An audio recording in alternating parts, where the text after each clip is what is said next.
महिलांना आरक्षण देण्याचं विधेयक आपण आणलं होतं आणि 2-3 दिवस आपण टी व्हीवरची सगळी चर्चा ही संपूर्ण देशानं बघितलेली आणि पंतप्रधान म्हणून मोदीजींचं काय विचार होते. अगदी गृहमंत्री अमित शाह साहेबांनी पण संसदेमध्ये आपल्या देशाच्या काय या विधेयकाबद्दल या आरक्षणाच्या बाबतीत मांडलं हे सगळ्यांनी ऐकलं. आता समोरचे जे विरोधी आहे काँग्रेस असेल, समाजवादी पार्टी असतील किंवा त्यांचे सहकारी असतील, आपले दक्षिणेतले त्यांचे सहकारी, आता ह्यांचं फक्त स्वतःचं म्हणजे तोंड कसं लपवायचं हे चाललंय. म्हणून आता हे महिला आरक्षणच नव्हतं, डिलिमिटेशन होतं, असं होतं तसं होतं, हे सगळं आता नुसतं गोलगोल मांडायचं चाललंय. एक आहे की आम्ही भारतीय जनता पार्टीच्या वतीनं काँग्रेस आणि त्यांच्या सर्व महिला आरक्षणाच्या या बिलाला विरोध करणाऱ्या सर्व पार्टींचा आमच्या सातारा जिल्ह्याच्या सर्व माझ्या भगिनींच्या वतीनं आम्ही तीव्र विरोध करतो. मोदीजींना आमच्या या जिल्ह्यातील सर्व भगिनींचा पूर्ण पाठिंबा आहे आणि या आरक्षणाच्या लढ्यामध्ये महिलांच्या आम्ही सर्वजण या जिल्ह्यातल्या महिला भगिनी पुरुष सगळे आम्ही त्यांच्याबरोबर आहोत. कारण शेवटी त्यांना सुद्धा महिलांना सुद्धा योग्य आरक्षण मिळालं पाहिजे, प्रतिनिधित्व मिळालं पाहिजे, ही आमची भाजपची भूमिका आहे.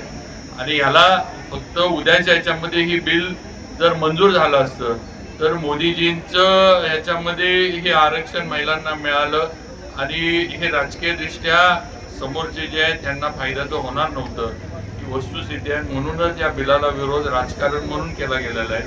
आपण जे डिलिमिटेशन बद्दल बोलला त्याचं पण उलट माझं म्हणणं असं आहे की ज्याचा उल्लेख ताईंनी केला की आज लोकसंख्या तर वाढत चालली आहे, लोकसंख्या तर काही आपल्या देशाची कमी होत नाही आहे.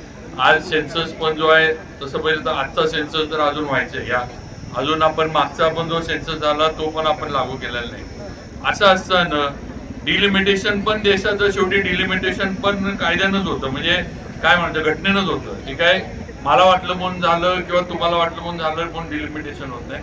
आणि जर लोकप्रतिनिधी वाढत असले, जर संख्या त्याची वाढत असली, केंद्रामध्ये जर जास्त खासदार या देशातनं निवडून जाणार असले, जास्त लोकांचं जर प्रतिनिधित्व करण्याची संधी मिळणार असली, विधानसभेमध्ये जर जास्त आमदार जर निवडून येणार असल्याने जास्त लोकांना प्रतिनिधित्व करण्याची संधी मिळणार असली तर यात वाईट काय नाही आहे. आणि याच्यामध्ये महिलांचं जे आहे ते आरक्षण त्या पद्धतीनं मिळावं ही आमची भूमिका आहे. मी सर्व आमच्या भारतीय जनता पार्टीच्या वतीनं आणि आपल्या जिल्ह्याच्या सर्व माझ्या भगिनींच्या वतीनं हे भाजपच्या वतीनं आम्ही काँग्रेस आणि त्यांचा तीव्र निषेध करतो. आणि महिला शक्ती, स्त्री शक्ती ही त्यांना पुढच्या त्यांच्या येणाऱ्या निवडणुकीमध्ये त्यांची जागा या जिल्ह्यात आणि या राज्यात काय आतापर्यंत दाखवलेलीच आहे. मी हा काँग्रेसचा बालेकिल्ला होता हा सातारा जिल्हा, आज इथलं चित्र पूर्ण पालटलेलं आहे, ही वस्तुस्थिती आहे. त्यामुळे पुढं सुद्धा यांची जागा या जिल्ह्यामध्ये काय हे आमच्या या सर्व रणरागिणी दाखवून देतो. आज भारताला स्वातंत्र्य मिळून 75 वर्ष पूर्ण झाली तरी आम्हा महिलांना 50% आरक्षणासाठी आज रस्त्यावर उतरावं लागते. ही सरकारसाठी लाजिरवाणी गोष्ट आहे. आज 2 वर्ष पूर्ण झाली नारी शक्ती वंदना कायदा येऊन, पण त्याची अंमलबजावणी अजून नाही आहे. आज महिलांना समाजामध्ये 50% संधी मिळण्यासाठी असं उतरावं लागतं. हे आमच्या हक्काचे आहे, आरक्षण हे आमच्या हक्काचं आहे, आम्हाला भीक नाही आहे. तर मी हे बोलेन की मी राष्ट्रीय काँग्रेस पक्षाचा धिक्कार करते की त्यांनी एवढं नारी वंदना कायदा असून भारतीय जनता पक्षाचे पोलादी पुरुष नरेंद्रजी मोदी साहेबांनी महिलांसाठी ज्या महिला आज घरात चूल आणि मूल इथं अडकून पडल्या होत्या त्या महिलांना एक वेगळं व्यासपीठ निर्माण करून द्यायचं होतं आणि 50% आरक्षण महिलांसाठी देऊ केलं होतं.